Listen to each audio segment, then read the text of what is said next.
Now, it's also commonly imagined that atheists think there is nothing beyond human life and human understanding.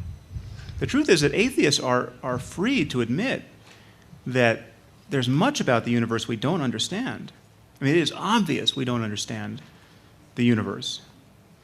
But it is even more obvious that neither the Bible nor the Quran reflects our best understanding of it. There could be life on other planets, complex life, technically accomplished civilizations. I mean, just imagine a civilization 1,000,000 years old as opposed to a few thousand. Atheists are free to imagine this possibility. They're also free to admit that if such brilliant extraterrestrials exist, the Bible and the Quran are going to be even less impressive to them than they are to human atheists. It's often imagined that atheists are in principle closed to spiritual experience. But the truth is that there's nothing that prevents an atheist from experiencing self-transcending love, or ecstasy, or rapture, or awe. In fact, there's nothing that prevents an atheist from going into a cave for a year or a decade and practicing meditation like a proper mystic. What atheists don't tend to do is make unjustified and unjustifiable claims about the cosmos on the basis of those experiences. Now, but there's no question that disciplines like meditation and prayer can have a profound effect upon the human mind. But do the positive experiences of, say, Christian mystics over the ages suggest that Jesus is the sole savior of humanity? Not even remotely, because Christians have been having these experiences, but so have Buddhists and Muslims and even atheists. So there's a deeper reality here, and it makes a mockery of religious denominations.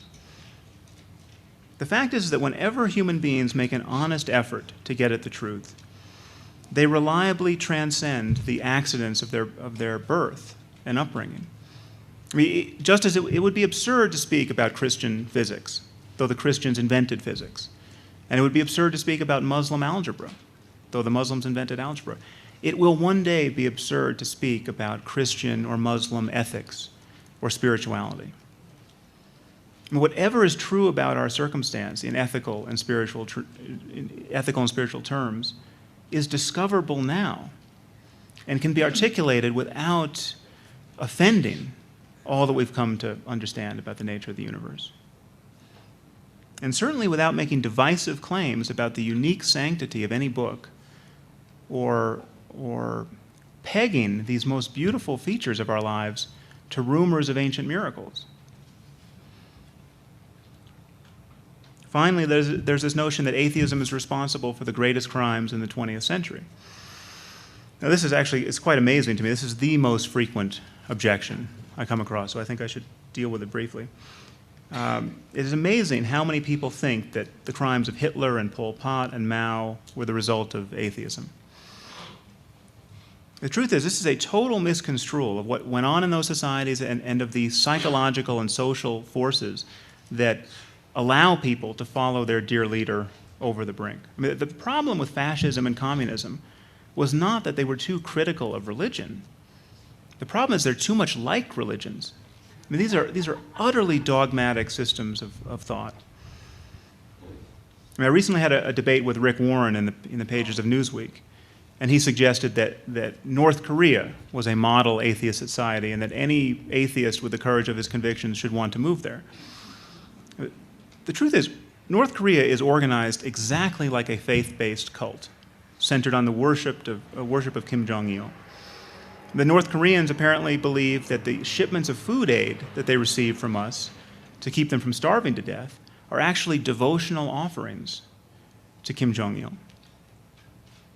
Is too little faith really the problem with North Korea? Is too much skeptical inquiry what is wrong here? Auschwitz, the Gulag, and the killing fields are not the product of atheism. They're the product of other dogmas run amok. Nationalism, political dogma.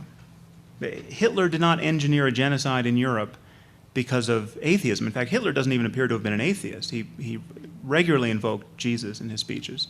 But that's beside the point. He did it on the basis of other beliefs, dogmas about Jews and the purity of German blood. The history of Muslim jihad, however, does have something to do with Islam.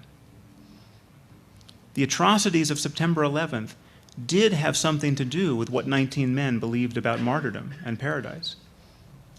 The fact that we're not funding stem cell research at the federal level does have something to do with what Christians believe about conception and the human soul.